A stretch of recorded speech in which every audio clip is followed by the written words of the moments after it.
IDBI सारे के सारे छोटे मझौले बैंकिंग स्पेसेस स्टॉक स्ट्रिप्स हैं जहां पर अच्छा एक्शन दिखेगा। ठीक साथ साथ रियल एस्टेट में ओबरॉय रियल्टी जिसका जिक्र हमने किया, Bharat dynamics limited, Mazagon dock और साथ ही एमआरपीएल, चेन्नई पेट्रो जैसे स्टॉक्स पर भी नजर होनी चाहिए। अच्छी मजबूती 1.5 से 2% के ट्रेंड यहां पर मजबूती के साइड देखने को मिल रहे हैं। सो मिड कैप में स्टॉक स्पेसिफिक मूवमेंट और इंडेक्स में करीब 400 पॉइंट्स का उछाल इस वक्त नजर आ रहा है।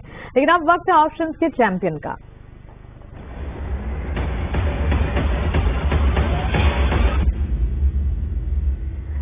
ऑप्शंस के चैंपियन सेगमेंट में अपनी रणनीति लेकर आज सेंट्रम ब्रोकिंग के नीलेश जैन हमारे साथ जुड़ गए हैं। गुड मॉर्निंग नीलेश, बताएं।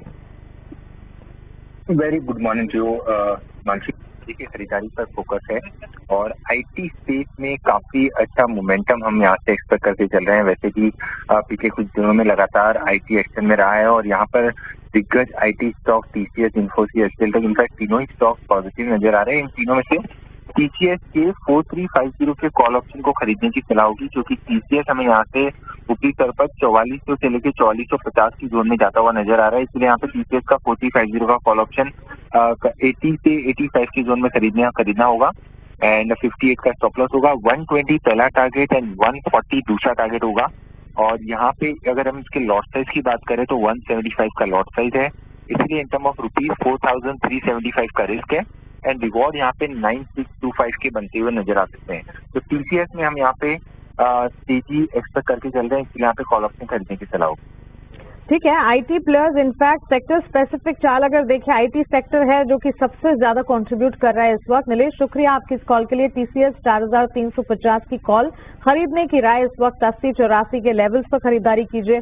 लक्ष्य 120 से 140, पहला 120, सेकंड 140 तक ये जा सकता है। स्टॉप लॉस 58 का आपको मेंटेन करके चलना है।